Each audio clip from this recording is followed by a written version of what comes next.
Hello friends, my name is Kajal और आप सभी का स्वागत है मेरे चैनल पर। और फ्रेंड्स, आज की इस वीडियो में हम डिस्कस करने वाले हैं यूपीडीएलएड सेकंड सेमेस्टर इंग्लिश की क्लासेस है। इस क्लास की जो टाइमिंग होती है वो शाम के 5 बजे होती है, ठीक है।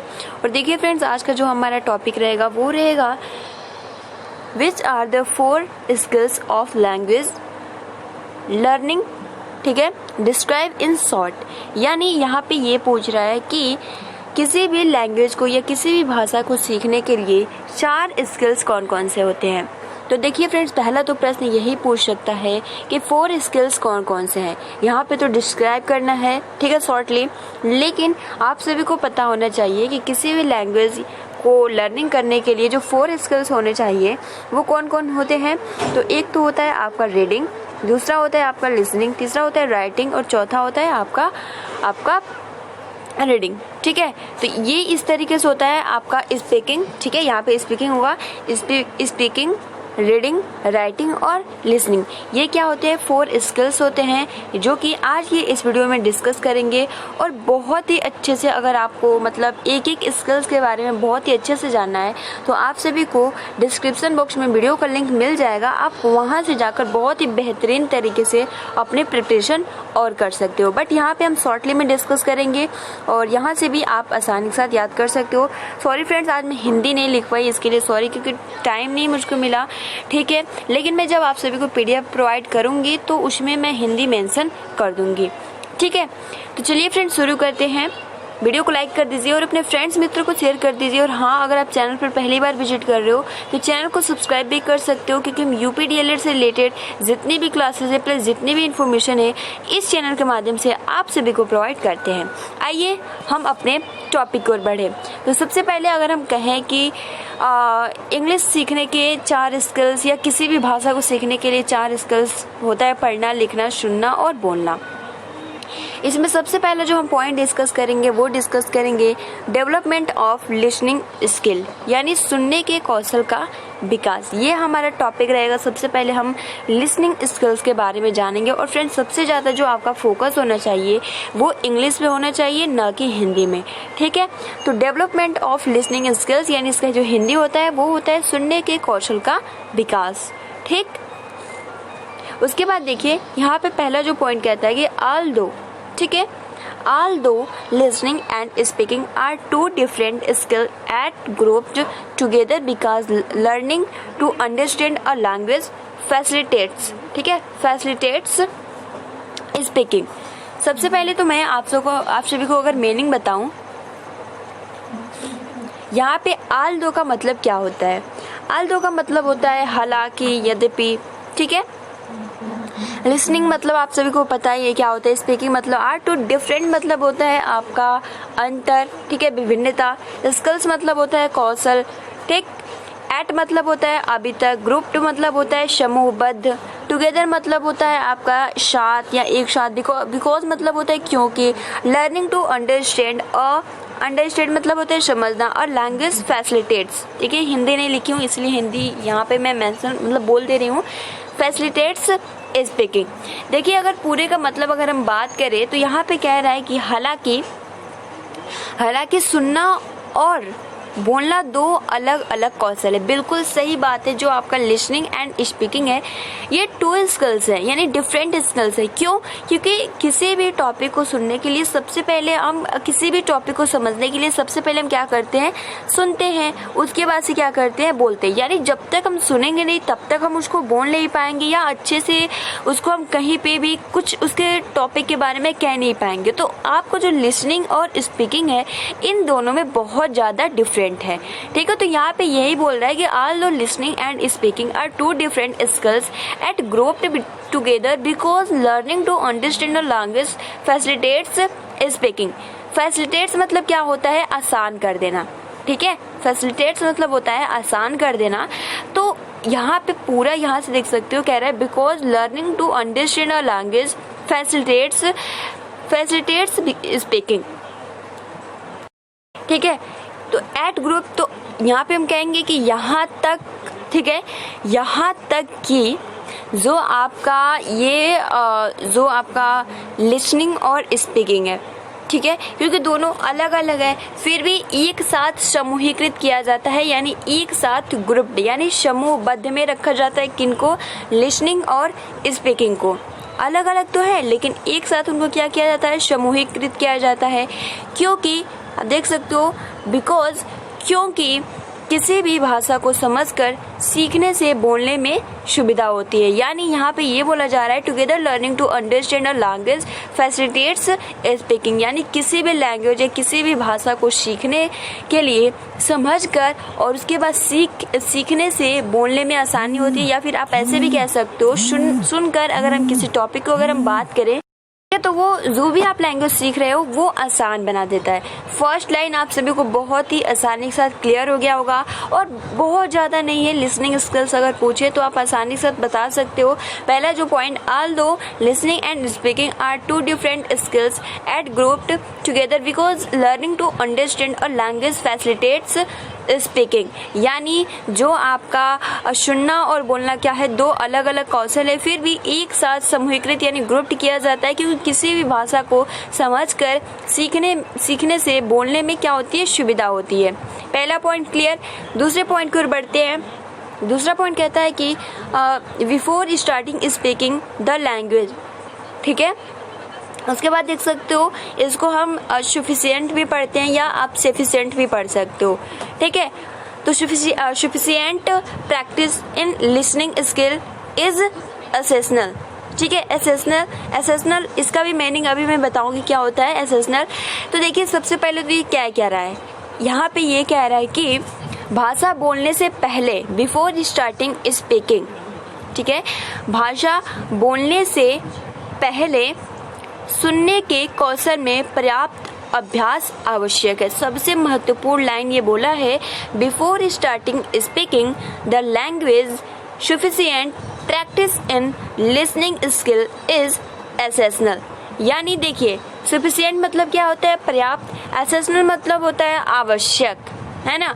तो यहाँ पे ये बोला जा रहा है कि किसी भी भाषा को बोलने से पहले before starting speak the language, यानी किसी भी भाषा को बोलने से पहले sufficient practice in listening skill is essential, यानी उसको जो सुनने का कौशल है उसमें बहुत ज़्यादा पर्याप्त, आप कह सकते हो बहुत ज़्यादा अभ्यास आवश्यक है या पर्याप्त अभ्यास आवश्यक है। किसमें? तो लिसनिंग स्किल में, ठीक। 2 पॉइंट क्लियर हो गया आसानी के साथ, कोई भी दिक्कत नहीं हुआ। देखिए उसके बाद थर्ड पॉइंट कहता है training in listening helps a learner to understand the characteristics of English sounds.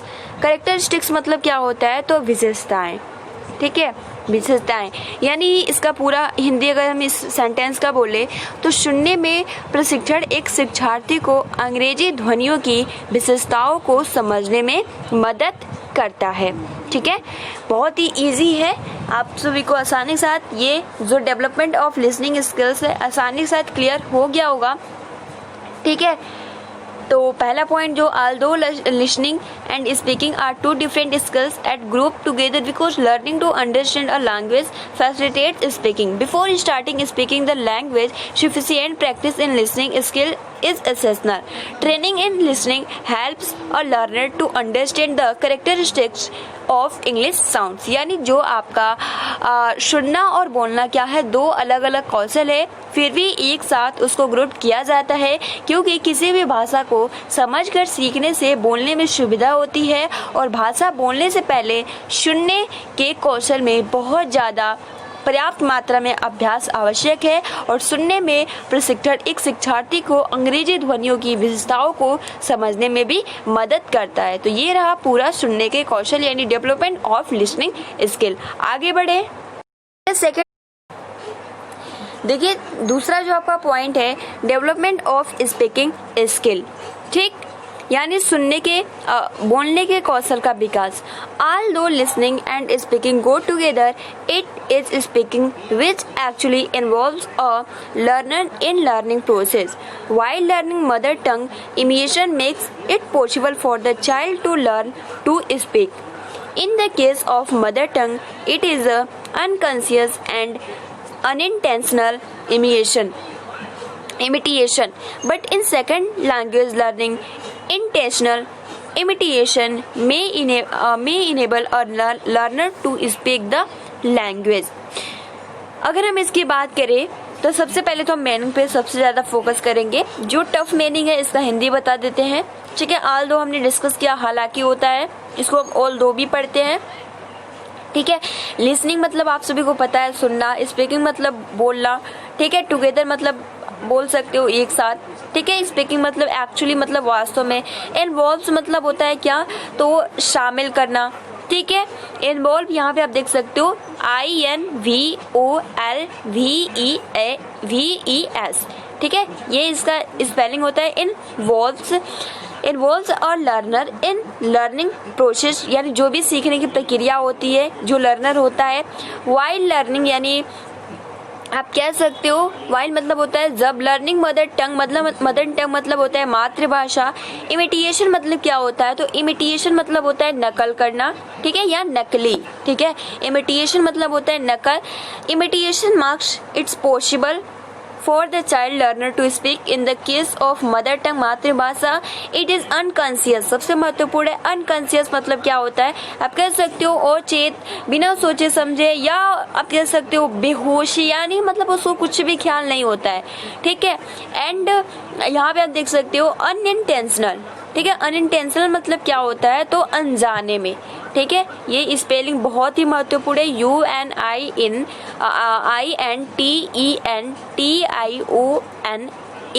इसको हम क्या पढ़ते हैं, तो इसको हम पढ़ते हैं अनिन, ठीक। इस तरीके से अगर आप पढ़ेंगे अनइंटेंशनल, ठीक, अनइंटेंशनल। अनकॉन्शियस, अनकॉन्शियस मतलब क्या होता है, अचेत मन, अचेतन। अनइंटेंशनल मतलब होता है अनजाने में, ठीक है। इमिटेशन मतलब अभी जस्ट हमने बताया नकल करना। बट यहाँ पे आप देख सकते हो, यहाँ पे एक और टफ मीनिंग है, ठीक है, ठीक है। इंटेंशनल मतलब क्या होता है, तो इंटेंशनल मतलब होता है आपका जानबूझकर, ठीक है। ये जो आपका इसमें और इसमें बहुत ज़्यादा मतलब कि डाउट हो जाता है, कंफ्यूज हो जाता है, तो ये बहुत ही अच्छे से याद, ये क्या है अनइंटेंशनल और ये है आपका इंटेंशनल। अनइंटेंशनल मतलब होता है अनजाने में और इंटेंशनल मतलब होता है आपका जानबूझकर। इमिटेशन मतलब होता है नकल करना। May be enable a learner to speak the language. अगर हम पूरा अगर हिंदी में अगर हम आप सभी को बताएं तो यहाँ पे बोल रहा है कि हालांकि सुनना और बोलना साथ साथ चलते हैं और यह बोलना है जिसमें वास्तव में सीखने की प्रक्रिया में जो एक शिक्षार्थी शामिल होता है।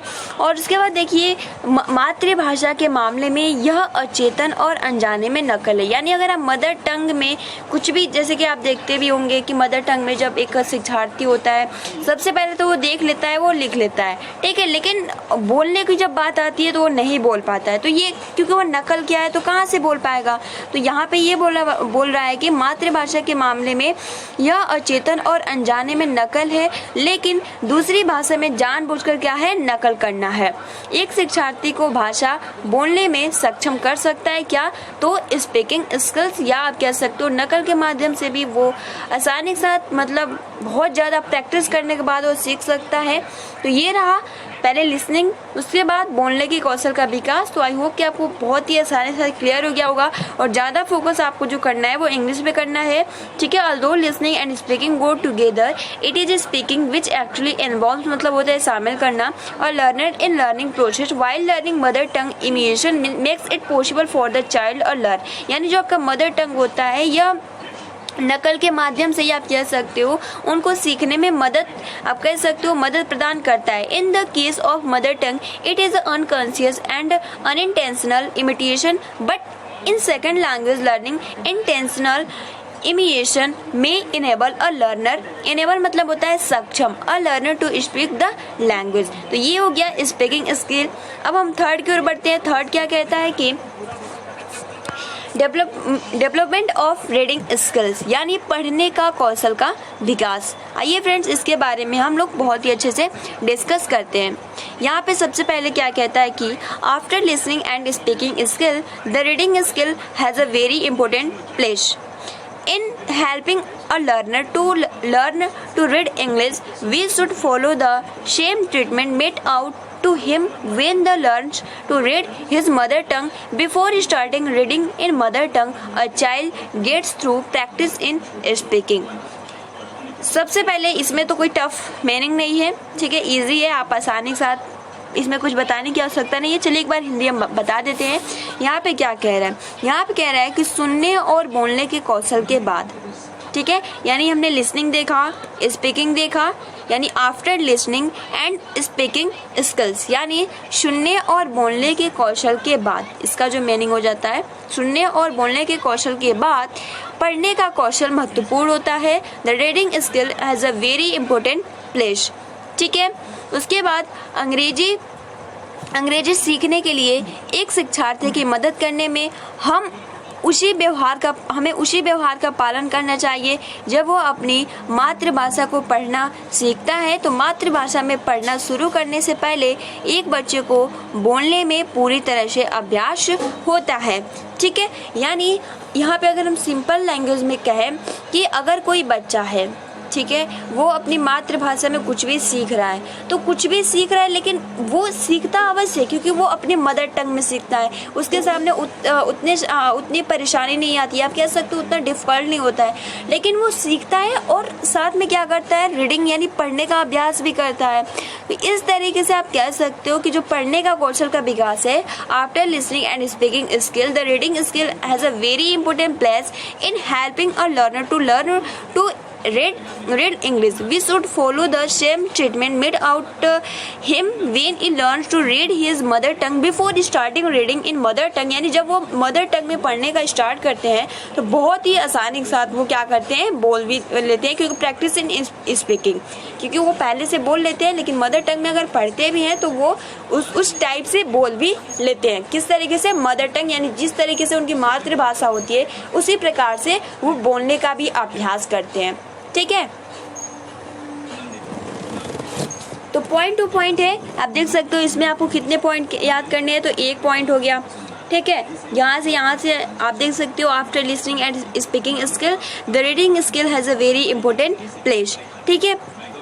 उसके बाद देखिए, in helping a learner to learn read English we should follow the same treatment made out him when he learns to read his mother tongue. 2 point, before starting reading in mother tongue, यानी जब अगर हम कहें कि वो जो भी शिक्षार्थी होता है, जो भी चाइल्ड होता है, वो जो मदर टंग में शुरू से पढ़ने का प्रयास करता है तो वो उसी प्रकार से मदर टंग में ही बोलने का भी अभ्यास करता है। A child gets through practice in speaking. तो 3 पॉइंट है, आसानी के साथ क्लियर हो गया होगा, ज़्यादा टफ नहीं है। उसके बाद लास्ट अगर हम बात करें डेवलपमेंट ऑफ राइटिंग स्किल्स, ठीक है, इसका क्या मतलब होता है, आइए फ्रेंड्स विस्तार से डिस्कस करते हैं। यहाँ पे आप सबसे पहले देख सकते हो क्या है कि among the all 4 skill, writing skill is difficult task to learn. Written words are the visual presentation of speech. They are used in different situation to serve different purpose. Writing is specifically, ठीक है, specifically used where the receiver of communication is not available. In speech, a speaker can make use of, यहाँ पे आपका हो जाता है various, ठीक है, वेरियस अदर डिवाइसेस सच अ जेस्चर। इसको हम गेस्चर नहीं पढ़ते हैं, जेस्चर, ठीक है। जेस्चर मतलब होता है इशारा या आप संकेत भी कह सकते हो। उसके बाद देखिए intonation, facial expression etc. But in writing only words are available. Therefore a writer has to keep in mind various, ठीक है, other aspect while giving expression to this thought, ठीक है, thought। तो फ्रेंड देखिए, सबसे पहले तो टफ मीनिंग अगर हम आप सभी को बताएं तो यहाँ पे सबसे पहले आप देख सकते हो among the all 4 skills writing skill is difficult task to learn, ये भी इजी है।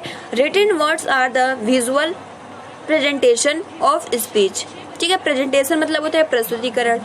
they are used in different, अलग अलग सिचुएशन मतलब स्थिति। सर्व मतलब क्या होता है, तो सर्व मतलब होता है देखिए इसके उपयुक्त ठीक है, या आप कह सकते हो सेवा कर या काम करना, है ना। Serve different purpose. Writing is specifically मतलब क्या होता है, तो विशेष रूप से, ठीक है। Used where the receiver of communication is not available in speech. A speaker can make use of various. Various मतलब क्या होता है, तो विभिन्न, ठीक है। Various other device such a gesture, gesture या जेस्चर, ठीक है। जेस्चर मतलब होता है इशारा।